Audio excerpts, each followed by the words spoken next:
have to say thank you to the IT folks back there for such beautiful songs this morning. Give them a round of applause. Buenas Zanhafa Day. Manana si Zeus. Many of God's blessings to each and every one of you here this morning. I am truly honored and humbled to be here delivering the opening remarks as your speaker of the 35th Guam Legislature, and to all our visiting guests from around all the places, I want to wish you our warmest welcome and Hafa Day. Ladies and gentlemen, according to the 2013 Guam Science and Technology Plan developed by the Guam Ecosystems Collaboratorium, a center of research in the Western Pacific, it listed that its first goal as studying sustainability-related issues on Guam. Being here with you this morning, I can see firsthand that we not only achieved, but surpassed that goal. Dr. Austin Shelton, the University of Guam, and all of you here today, undunkulu na si Diyos Masi for caring about our future.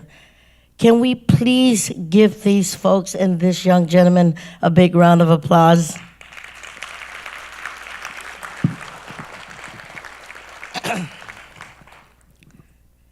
Ladies and gentlemen, yesterday, today, and tomorrow, all of us here are taking the first steps toward achieving a greener, cleaner, and healthier Guam. This journey is not an easy one, and we have got big shoes to fill. The island of Guam, her people, and our culture, we have withstood the test of time, overcame brutal atrocities, and today is testament to our resiliency, our desire to advance, achieve, and overcome. Whether it be colonization and occupation, the wrath of Mother Nature, or even the unstable world economy, we've been hit by a lot, and we can survive. And we can survive that, and with the gift and of God, we still strive. My brothers and sisters, I ask you, why can't we revisit the basics and focus on our own individual social responsibility? As your public servant and as a leader, I urge you to pay close attention to these speakers here at the 10th Annual Conference on Island Sustainability. Whether it be business resiliency, sustainable policy, sustainable agriculture, renewable energy, sustainable cultures, sustainable reefs, there are plenty of topics that will be discussed, and I hope to engage with as many of you as I can as we put down the building blocks together for a more sustainable Guam. We have good laws in our books, ladies and gentlemen, which do propose a more sustainable Guam. Our legislations, the Beverage Container Act, commonly known as the Bottle Bill, which aims to encourage recycling and reducing the waste in our landfills, the Abandoned Vehicle Program, which aims to remove tires, metals, and white goods from our island, as well as the bills of my colleagues to reduce the amount of plastic waste from our landfills and oceans. These are good bills, and I'm confident that we are headed in the right direction. That being said, when the World Economic Forum stated that by 2050, we will have more plastic than fish in our oceans, I felt that there's definitely things that we can do to improve on. Like I stated earlier, we've been through worse, and we have definitely overcome. Whether it be responsibly throwing your trash away, using reusable products, carpooling, or even taking shorter showers, these things are nowhere near as hard as what our scientists went through, surviving a war or a typhoon. It is through the value and respect that we have in our hearts For our sinus, we live sustainable lifestyles. Let's get our friends on board, spread the word, raise awareness, because unless we take action, we would be failing our community if we don't step up and make the difference. We must continue to keep our beautiful tropical paradise here on Guam clean and pristine for our future generations. I want to say thank you for giving me this opportunity to be here with you today. I look forward to continuing this discussion along with my colleagues later today. I am truly hopeful that we all can take something away from this wonderful opportunity we have at this conference, and I be humbled to hear what great ideas you have coming from the presentations. And on behalf again of our people of our people of Guam and our 35th Guam legislature, I truly and sincerely extend my own dunkle and the CISX Masi for each and every one of you here, taking the time to step up to the plate, to make a difference for our children and our future generation. CISX Masi, CISX binidisi hamzu todos, Saina Masi.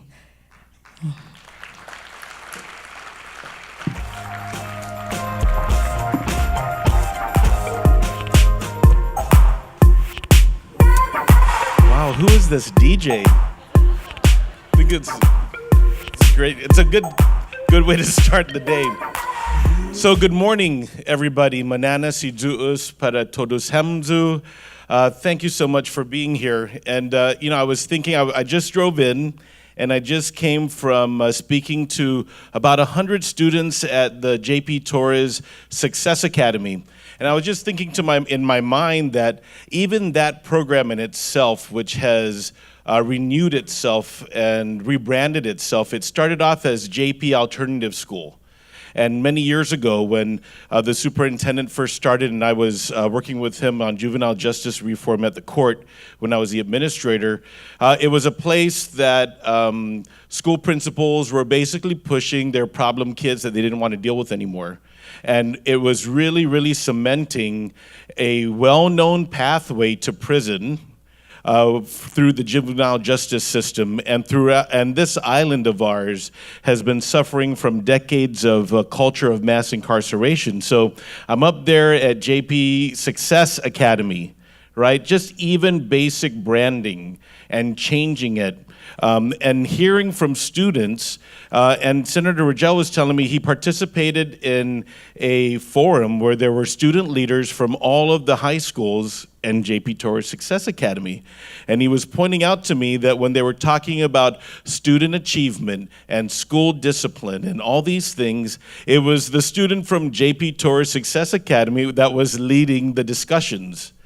And I think that when we're talking about sustainability and we're talking about change, it occurs to me that at the government level, sometimes we lead. Right now we have been following. And so I want to express my gratitude to former President Robert Underwood, to President Christ and Dr. Shelton, Dr. Peterson, all those change agents in the University of Guam that have been empowered by good business partners, Bank of Guam and Jackie Marati, for 10 years to bring an agenda of change to Guam, where certainly sustainability should be a hallmark of its policy.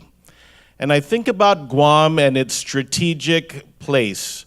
And many times, even when I was working for the congressman when he was in Washington and here in Guam, thinking about how much our island population, how much the Chamorro people have endured, but yet survive through several hundred years of colonialism, through being a very strategic place in this part of the world for military purposes, and for all of the natural disasters that seem to find its way, and Guam being right through the typhoon alley coming in from Chuuk as they go out to cause destruction throughout our region, but yet we survive.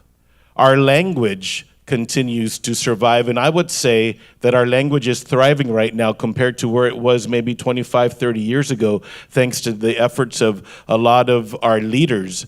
So why wouldn't the government of Guam embrace and become a leader for change and to be a leader in sustainability? A few days ago, I think it was 2 days ago, I had an opportunity to speak to the all planners, and I was talking about having some leadership to empower them to get things going. And many times we find that it's the technical experts, the technical expertise at the Department of Agriculture, the Bureau of Statistics and Plans, at other government agencies that despite a lack of leadership or indifference from leadership, seem to get things going. We see it right now in a coral reef strategy that was developed by people in the technical area without much guidance, quite frankly, from the leadership. So where we find ourselves today is, I think that as leaders we can find a way, and I'm optimistic and I'm really happy that I'm hearing there are going to be some legislative efforts to do certain things. I'm pretty certain that we're going to put a ban on scuba spearfishing, and maybe 10 years ago, many people in the fishing community were very hostile against this, but quite frankly, we have an overfished environment where we find Guam and Papua New Guinea the two most overfished places in the Pacific, perhaps even in the world. And so as I probably get away from my script, right, I just wanted to say that the concept of sustainability is central to the lives of us islanders. It's woven through everything we do, even if we fail to notice it on a conscious level. It is ingrained in our blood, stamped on our DNA. It is that feeling that tugs at the back of our minds when we weigh important decisions, reminding us to consider what is in the interest of the greater good. Living sustainably, that is, using only the resources we truly need and ensuring there is enough for future generations was once commonplace. Somewhere along the way, that changed and we must find our way back. Living sustainably is similar to practicing the concept of inafat maulik. We must strive to make things good for the future generations by embracing sustainability in all aspects of our lives. As government and community leaders, we must commit ourselves to supporting policies that encourage sustainability, sometimes forcefully, through responsible planning, conservation efforts, and education. However, support without true implementation of these policies is nothing more than lip service. It's a challenge to leadership, a challenge to action. So this week, I have to tell you, I had a chance to speak to 6 different classes of school kids. And last week, as I was coming back from a trip and kind of immersed in my work, I really didn't look ahead to my week. And so I started noticing, boy, I'm already on my 6th class. I'm not done this week. But in each one, and especially the little children, they take pride and feel a very big social responsibility to clean up the island. So I'm thinking to myself, well, they're way in the front leading, and I'm gonna have a statutory responsibility for this. I need to jump on and jump in front of them so I can pave the way for them to act. And I'm very confident in speaking to the young people that the island is going to be in a better place. And I have to commend the Department of Education and all the teachers out there that have ingrained environmentalism and ingrained beautification into their lessons. And knowing that the kids are the ones that probably are going to change and lead the way. I know that they're leading their way in recycling because they're doing it at the school level. And I've been hearing students, when I'm talking to them, tell me, I had one that complained to me that their mommy and daddy doesn't want to listen to them, and she's telling them to recycle. So I told her, I said, well, you should just do it. And, if it doesn't gross you out, you can wash your hands after this, start taking things out of the trash and put it in the recycling bin. And I promise you that your mommy and daddy are going to feel real bad that you're the one doing it and not them. So, a couple last things that I want to talk about, some aspirations of mine. And I mentioned this at a dinner last night with Dr. Shelton and Amanda and Maggie. Tires. Speaker Barnes talked about it. I just feel, and I've read some studies, tires is one of the leading environmental hazards and dangers in our region. It causes malaria in some of the outer islands. If they're put together and causes fire, those are the hardest fires to extinguish, not to mention all of the hazards that get released into the environment. I'm quite hopeful that as a government, we can try and figure out a good solution to trying to understand how we can use tires, these excess tires. Should they be aggregate for playgrounds? I'm not sure if they reach the quality for federal highways, but certainly some secondary roads might be an answer. Glass. How many of you, and we're about to hopefully get a hold of solid waste back into the government, but when you're using your recycling and you can only recycle aluminum and paper, doesn't it just make you wonder, what are we doing about the glass? So another situation, realizing that those require some investments in the government, but I feel guided through technology and leadership and innovation from the university, from the center, even from the College of Agriculture, Life Sciences, Extension Services, which, by the way, I feel is a phenomenal program. Culture. So we're doing a lot of work, and there's so many leaders and influencers that are embracing culture and doing their work out there on the language side, in cultural arts, in preservation, in history, in documenting oral history. And I'm so proud that that's happening. I feel that we can do even more to try and open the door and now connect that floodgate with the floodgate of individual creativity, embracing modernity, influencing it by our past and seeing what new ways we can forge into the future. So that's a little bit about what I was thinking. I might be a little bit all over the place, but this is a topic I feel that is exciting. And so in my inaugural address, I asked a lot of the young people to rise up, and I would like to do the same to those that are students at the university, especially those graduate students that decided to take on additional debt in order to follow perhaps their life dreams or their personal advocacies. Let's see that innovation. Let's try and connect it to the government.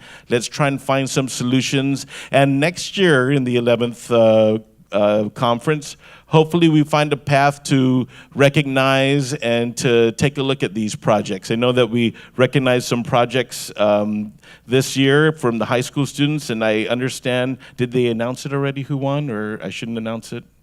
Or is it announced? Okay, so it was Marianas High, right? So all of you in Marianas High, that's great. Everybody in Guam, you better pick it up so you can win the prize. Thank you. God bless. Jesus Mas. Dr. Thomas Kreis, President of University of Guam. Welcome. He picked his song, by the way, because, recent events.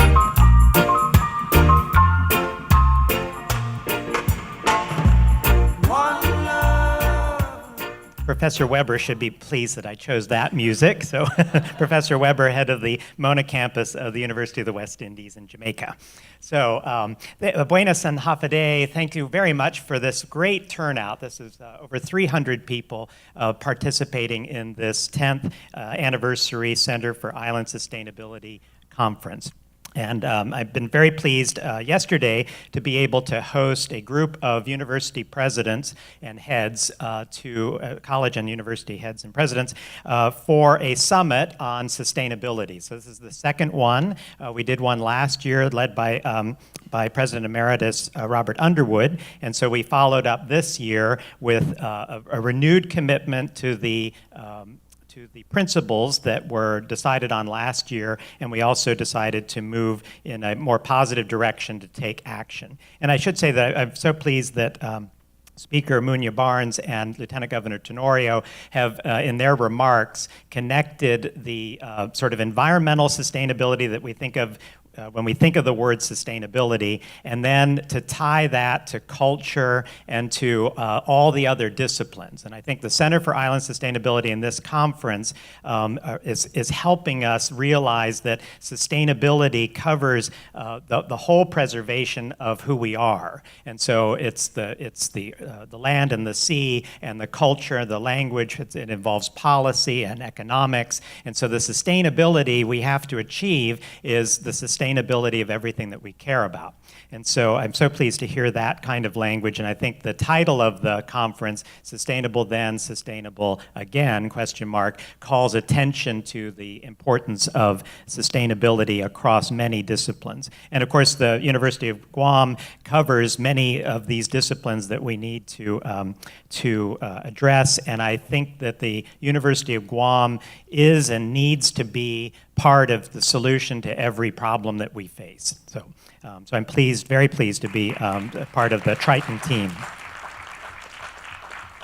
So yesterday's participants, in addition to Frankie Elliptico, the interim president of the Northern Marianas College, Dr. Elsa Manarpak, president of the Western Philippines University, Dr. Robert Underwood, president emeritus of the University of Guam, and Dr. Dale Weber, the principal of the University of the West Indies in Mona, Jamaica. We also yesterday included Dr. Teresa Vula Ono, president of the College of the Marshall Islands, Dr. David Lassner, the president of the University of Hawaii, Dr. Mary Okada, president of the Guam Community College, and also Dr. Seok Aeon Song, president of Jeju National University on Jeju Island in South Korea. So this group of presidents and heads had a great conversation yesterday about things that we think are important in our institutions and ways that we might collaborate to sort of share in the way that this conference shares great ideas, but also to figure out ways that we can, by combining together,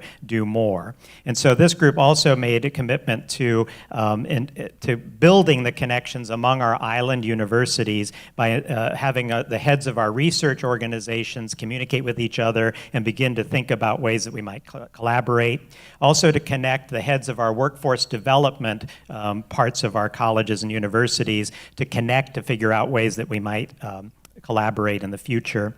And we've also committed to creating an inventory and a website of our ideas to try to connect our equivalents of the Center for Island Sustainability so that we can more easily share these and kind of publicize the work that we're doing. And then finally, we committed to exchanging visits among our institutions to begin to foster something that will eventually lead to a much more regular kind of exchange. And my particular hope is that we'll be able to exchange students on a regular basis. On the theory that people from relatively small islands have very special leadership expectations. And so people who come from small islands will expect in their lifetimes, particularly if they've been to college, they'll be expected to assume leadership roles in a way that people in big metropolitan places aren't. So the typical small island college graduate will be expected to serve on every board there is, and there are many board members here serving on many boards. They might be elected to office, they might be appointed to office, they might start a business, they might inherit a business.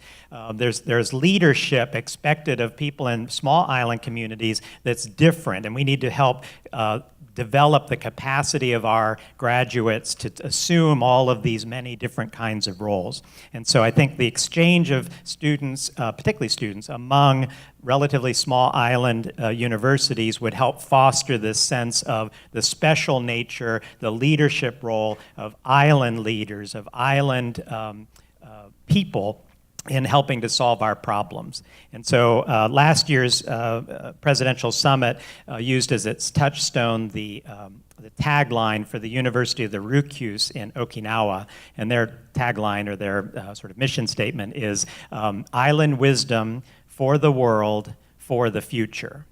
And so that positive note about we in small islands know how to do, we have known over 100 generations in Guam how to live sustainably. So we can recover that, and we can help lead the world to think in terms of we're all living on an island called Earth. And so the people who are more conscious of islands are better prepared, better situated to be able to lead the world into thinking in island ways. So thank you very much to all the organizers, to Austin Shelton, to the advisory board, to everybody participating in the presentations, and I look forward to hearing the presentations and hearing results and seeing results of all of our collective work. Situ Tumasi.